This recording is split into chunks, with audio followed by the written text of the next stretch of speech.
away. Hi. Sorry, the dog ran up right next to me. Dog started licking your feet, and he's like, "Whoa, shit!" Okay. Hey, welcome back to Fan Talk. We're going to do the weekly wire for this week. How are you doing today? I'm doing good.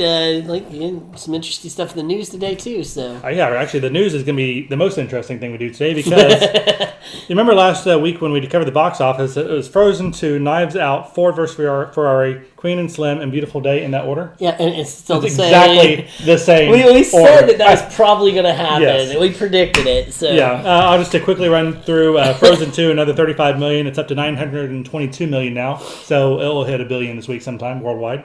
Knives Out, another $14 million. It's already tripled its budget, so it's looking solid. Ford is well past its budget of $97 million. It's brought in $168 million so far. Queen and Slim did all right. It's $26 million on a $17 budget, so for being such a lower key movie, it's good. Beautiful Day in the Neighborhood. It's $43 million worldwide total gross on a $25 million budget. I think when award season comes around, that's going to get another bump because, Tom Hanks. Out of curiosity, one of the movies that came out last week was Playmobil. That one that is a cartoon of a toys, kind of like Lego wannabe. Yeah. And we were kind of dogging how it's, didn't seem like it's the greatest idea, and it had such lousy reviews at the time. And on a massive budget of $40 million for this kind of movie, I thought was astronomical. Yeah. And the domestic, it made $656,000 last weekend. Ouch. It did okay. It did better internationally at $13 million, but it's still a major bomb. Yeah. Yeah. How'd you not see that coming, though? Yeah, apparently the people that made this, and hey, $40 million. I mean, I want to go find those people and be like, I can make a better movie for you than $20 million. Yeah, I can make a really great film. That's one of the things that cracks me up. Just a really quick side note. We talked about the new Terminator movie. I'm sorry, they had 7 people in that room. They could have put the 4 of us in that room, and we could have produced a Terminator movie that would have blown fans away. Fans would have loved it. Fans of the original series would have loved my movie. Yeah. Well, seven writers in a room was too many to begin with. You can't do a movie by committee. You need to have because there's a too lead many person. egos. You need to have a lead person and then a couple, helpers. Yeah. On it. Anyway, that was it for the box office for the weekend. Looking ahead, all the way to Friday the 13th. All the way to Friday the 13th. That's right. Yeah. Well, speaking of Friday the 13th, let's start off with a Black Christmas. Yeah. A remake, but it's a slasher movie. What? I just feel like this movie's been remade like so many times. Oh, yeah. There's like the original movie, like it came out in the 80s, and it was decent. And it's another one in the early 2000s. Yeah, it was bad. This one looks even worse. But they have some smarter people on writing the checks on this one. Budget $5 million. So yeah, it's probably gonna make his money back.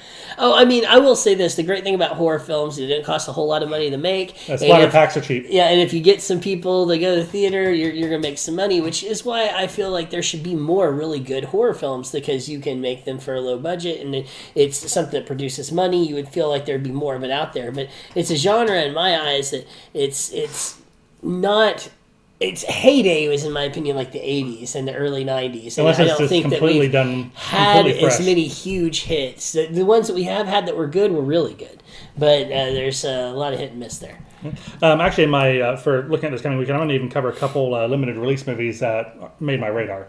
But usually art house movies and things like that, just for the festivals I usually don't cover. But a couple of them coming out that are worth talking about. Because they're probably going to go wide after a week or two anyway. First one is Bombshell. Have you heard about this one? No. Nicole Kidman, Margot Robbie, Charlize Theron, John Lithgow. That's a stellar cast. Yeah, covering Megyn Kelly at Fox News and Roger Ailes and that whole thing that happened a few years ago.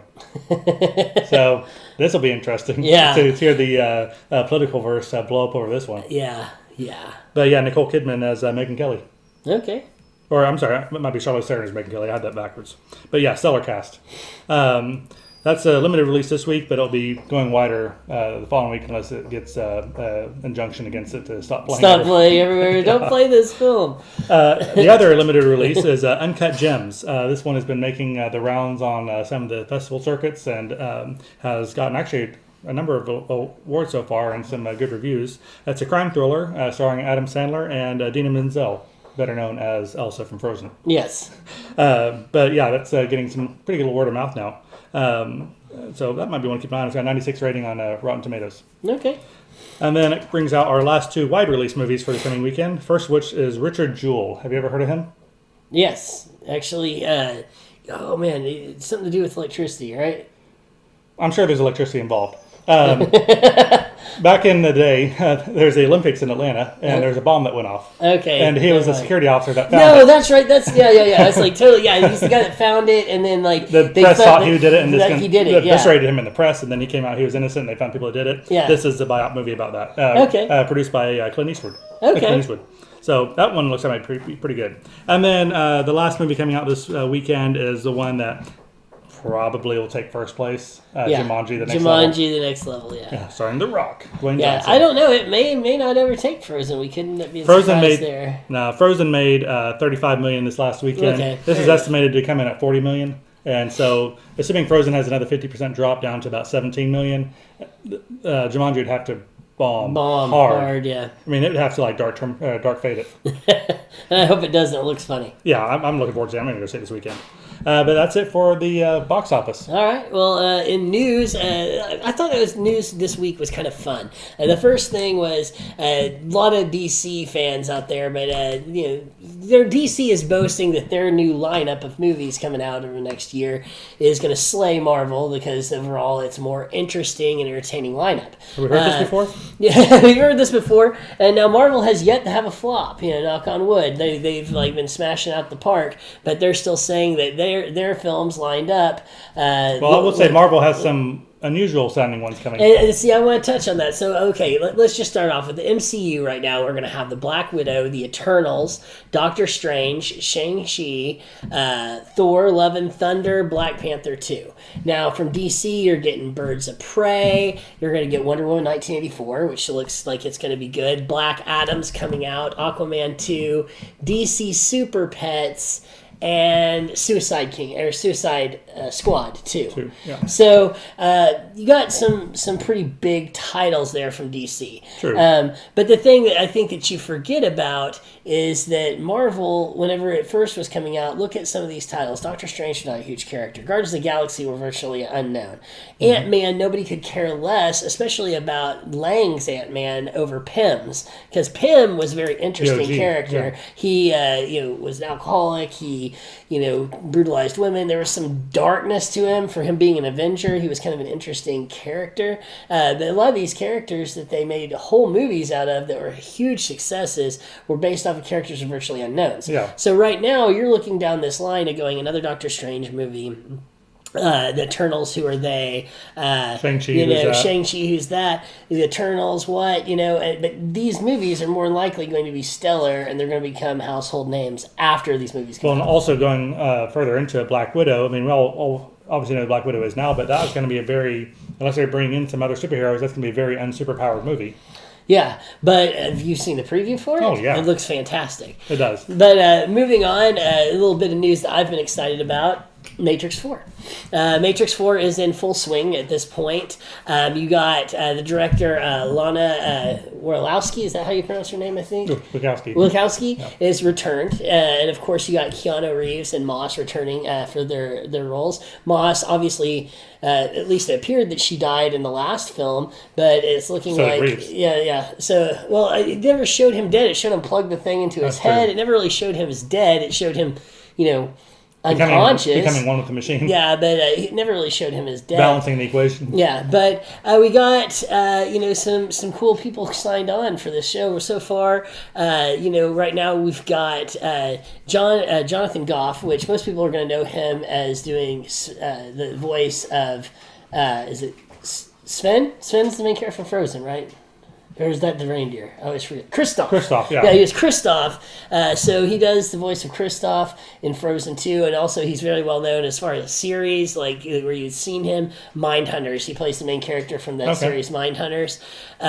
So he's going to be in the new Matrix. From the overall appearance that he portrays in the shows I've seen him on, I could definitely see him being a machine or an agent, but we'll see. And then, of course, you also have, and I'm going to say this wrong, Yana Abdul Natan from Watchmen, Okay. which it's rumored that he's actually going to be playing a younger Morpheus, so maybe there's some flashbacks, but there's nothing set in stone. Okay, so they're not going to DH Fishburne? No. Okay. No, so That's refreshing. there's no telling. I mean, there's not a whole lot about the story, but Natan did release that there's going to put some splinters in your mind that are going to make you crazy. So I'm guessing that the series is going to be like the original, like deep thinking. So Disney Hey, we need some more scenes with the engineer talking. talking, Like, what did he just say? yeah. Will Ferrell needs another little comic episode. To Yeah. make fun of all that.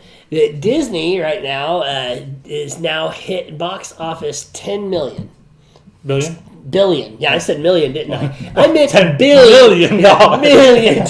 Make that a billion. Yeah, add some more zeros into that. They've hit 10 billion this year in the box office, and that's pre-Star Wars. And that's still with Frozen only on the second week. Yeah. Frozen on the second week, and Star Wars hasn't even come out yet. We're already on a $10 billion year. Wow, they could buy a whole nother studio. Disney is killing it. Killing it. So if we subtract out Fox out of that equation, they've made $9 billion this year. Yeah, and the new trailer for teaser, if you will, for the new Ghostbusters Afterlife has dropped. Have you seen that yet? I'm looking forward to. We're going to watch it here in a few minutes. I think. Yeah, I'm looking forward to actually we are. But it's actually the true sequel to the original Ghostbusters series, so it's not a reboot or anything like that. This is actually continuing the story. It's years in the later, and it actually takes place right here in Oklahoma. it. All right. So another little hometown homage there. Okay. So it takes place. The whole film takes place in Oklahoma. So we got a lot of things going on in Oklahoma these days. Are the Ghostbusters going to open the trap and try and suck in Dr. Manhattan? Maybe we'll see. And then a little other interesting bit of news, in my opinion, is John Boyega from Star Wars. He recently came out and said that he had serious issues with The Last Jedi. Really? Yeah, he said that whenever the first movie came out, he really felt like it was going places, but that him and several other actors had serious issues with The Last Jedi and the way it was going, and that most of them felt the same way Mark Hamill did, and in fact, they discussed it in private with Mark Hamill on several occasions. And he, said that now things are back on track and he feels like it's good. And I think that now that we have the movie wrapped, right? They're free to say what they want. And they can say what they want. And I think that all this stuff talk about Rian Johnson, everybody's like, no, he's fine. And him saying that nobody was saying anything bad about him, a lot of that had to do with people are still under contract. People are still making movies. You want to crap where you eat, right? And a lot of these people didn't want to go and just make a lot of fuss over anything, but now it's also good for publicity at this point to say this was bad and this is good. Right. And so I think that you're going to see a lot more of that. One of the things I thought was interesting was he talked about how he did talk to Mark Hamill about it, so this isn't something just for press, and that he was really happy because Mark Hamill on many occasions he's talked about how he did not like the script, he did not like the way it went, and that he talked to people about it, but he never threw names out. Mark Hamill never threw anybody under the bus, and he basically is saying, hey, I was one of those people that talked to him about how awful we thought this was, but, Mark Hamill, it just shows what a professional he is. Yeah. He can dislike something, but still be respectful and not get anybody in trouble. Yeah. But I think we're going to start seeing more actors come out against, Rian Johnson's Star Wars, and I really do believe this is the beginning of his way out. I don't think you're going to see him doing a lot of Disney, at least not attached to any Star Wars. As much as he keeps saying he's going to have, another trilogy, I think that they're leaning more towards Jon Favreau and a little away from Rian Johnson. Maybe they'll be like, okay, go do a Knives Out trilogy. Yeah, and again, nothing against Rian Johnson and what he's done and other things. Because other things have been really good. But Star Wars was not his bag. Right. And then finally, Ryan Reynolds, just a little side bit, Ryan Reynolds made a comment about his new movie coming out, Free Guy, how it is his favorite movie that he's ever done, which immediately got criticism from fans because everybody loves Deadpool and how that was really his baby. He's the one that really got that off the ground and made that happen. It's even been leaked that he was the one... theorized that he was the one that leaked the original footage, which got the whole process going. I wouldn't surprise Which me. would not surprise me in the slightest. But Ryan Reynolds did come out and say that, though he loves the character Deadpool, he loves that series, that this has been his most enjoyable thing that he's done so far. And if you guys go and watch the preview, I think you'll see why. It looks fantastic. Okay, I mean, it wasn't Blade 3? It was definitely not Blade 3. I think that if you had to talk to Ryan Reynolds and he ranked that, it would probably be his least favorable experience. Yeah. Fair enough. But I even liked him in Waiting. yeah. Remember that one? Oh yeah, Waiting was fantastic. I was a waiter growing up, man. How do you not love Waiting? Welcome to Thunderdome. Check out the Batwing. But and you had a little bit of Star Trek news today. Yeah. So. Wow, that's a heavy segue. I know. Thanks for that. You're welcome. We have to bid farewell to Renee Averjonis of Star Trek and other, obviously, movies. He's done more than just one thing his whole life. He's actually done a whole career worth of good roles. Renee Averjonis, 79, passed away a couple of days ago. I'm sure, obviously, missed by his friends and family. He'll be missed by the Star Trek and other fandoms for the work he's done. I loved him as Odo and Deep Space Nine. Deep Space Nine, yeah. And also, he worked with William Shatner on Boston Legal. Yeah, he did. That's right. And also, he played the cook in The Little Mermaid. The one that sang? He did that? Yeah, I don't know if it was his singing voice, but it was him. I did not know that was him. That's like one of my favorite Disney songs. Yeah, also he's in The Patriot, and he's in much. Yeah, he's lots of stuff. Yeah, but I mean, obviously most memorable because this is a long running seven seasons of Deep Space Nine. So. Yeah, but anyways, our condolences to the family, and of course, he'll be remembered for always for the work that he's done. So exactly. All right. Well, on that note, thanks for watching. Please remember to like and subscribe. We'll catch you guys next week.